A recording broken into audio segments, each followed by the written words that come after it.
Di sini saya akan menjelaskan tentang perbandingan antara demokrasi prosedural dengan substansial.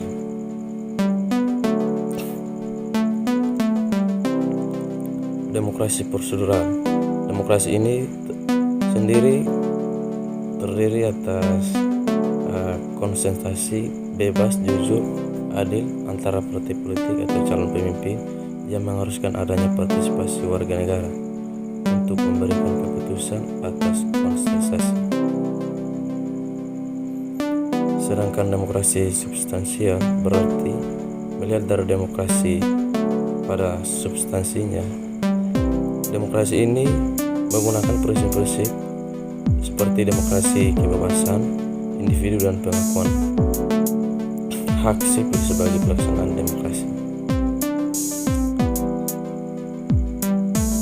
Untuk membangun demokrasi substansial artinya yaitu dengan membangun ada pelaksanaan pemilu yang tidak hanya prosedural saja, tapi menghasilkan pemimpin yang berkualitas, dicintai rakyat dan dipercaya rakyat. Salah satu strategi yang dilakukan dalam membangun demokrasi substansial di era pandemi, di antaranya dengan pendidikan politik dan demokrasi. Di samping ini juga ada gerakan tolak politik uang serta pengawasan partisipatif dengan adanya sekolah kader pengawas partisipatif. Perkembangan demokrasi di Indonesia dari masa ke masa. Yang pertama, demokrasi parlemen, yaitu tahun 1945 sampai 1959. Demokrasi parlementer ini dimulai ketika Indonesia resmi menjadi negara yang merdeka hingga berakhir di tahun 1959. Demokrasi parlementer ini adalah sebuah sistem demokrasi yang menetapkan parlemen sebagai bagian fundamental dari pemerintahan. Akan tetapi, konsep demokrasi ini dianggap kurang cocok untuk Indonesia. Lemahnya budaya demokrasi untuk mempraktikkan demokrasi model barat, dia telah beri peluang sangat besar kepada partai politik pada masa ini pula digelar pemilu pertama pada tahun 1975 mendapat pujian dari berbagai pihak termasuk dari negara-negara asing. Pemilu ini diikuti oleh lebih dari 30-an partai politik yang ada di Indonesia. Beberapa hal yang menarik dari pemilu 1955 adalah tingginya kesadaran berpartisipasi secara sehat.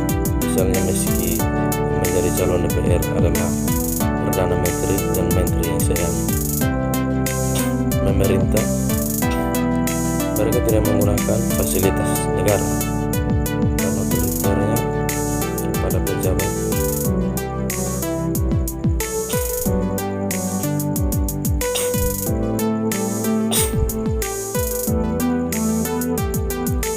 Mereka tidak menggunakan fasilitas negara dan otoritasnya kepada pejabat bawahan untuk menggiring pilihan yang menguntungkan partai. Terus yang berikut, demokrasi terpimpin. Demokrasi terpimpin ini dimulai awal 1959 dan berakhir di 1965. Demokrasi terpimpin ini adalah sebuah sistem pemerintahan di mana segala kebijakan atau keputusan yang diambil dan dijalankan berpusat kepada satu orang, yaitu pemimpin pemerintah. Demokrasi terpimpin ini dimulai pada tahun 1559 ketika Presiden Soekarno mengeluarkan Dekret Presiden 5 Juli 1959. Cara yang paling khas dari konsep demokrasi terpimpin adalah kehadiran peran dan campur tangan Presiden selaku pemimpin tertinggi demokrasi dan revolusi, yakni Presiden Soekarno. Di lain sisi, demokrasi terpimpin juga terlihat dari pengaruh komunis dan perantara tentara atau ABRI di politik Indonesia. Pada masa ini demokrasi terpimpin banyak terjadi penyalahgunaan terhadap Pancasila dan undang-undang, seperti pembentukan nasionalisme agama dan komunis atau Nasako.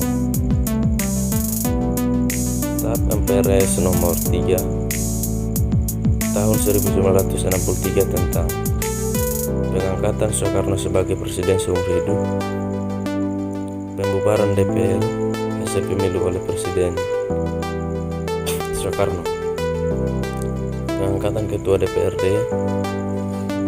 gotong royong atau MPRS menjadi Menteri Negara oleh Presiden Soekarno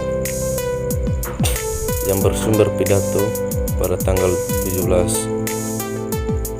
Agustus 1959 yang berjudul "Penemuan Kembali Revolusi Kita" ditetapkan oleh DPA bukan MPRS. Demokrasi Pancasila di Orde Baru.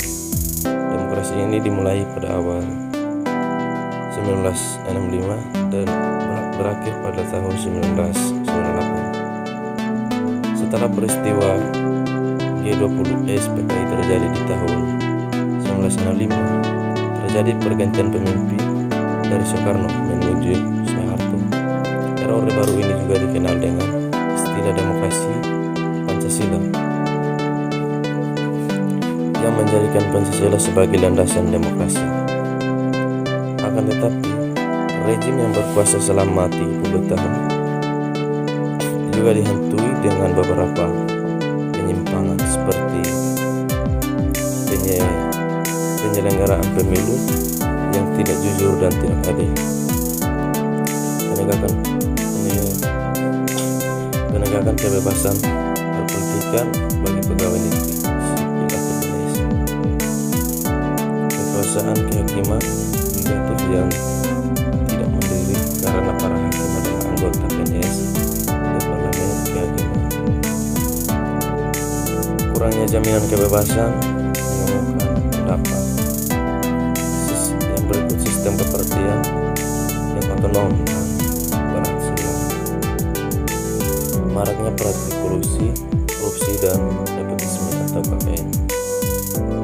Demokrasi yang berikut adalah demokrasi reformasi. Demokrasi ini didirikan dari tahun 1998 hingga sekarang. Berakhirnya rezim Orde Baru yang berkuasa selama 30 tahun melahirkan demokrasi baru yang dikenal dengan istilah era reformasi. Era reformasi adalah fase demokrasi yang kembali berprinsip dasar demokrasi seperti ada pemilu secara langsung, kebebasan pers, desentralisasi, hak dan dasar warga negara lebih terjamin, rekrutmen politik yang inklusif. Sekian dan terima kasih.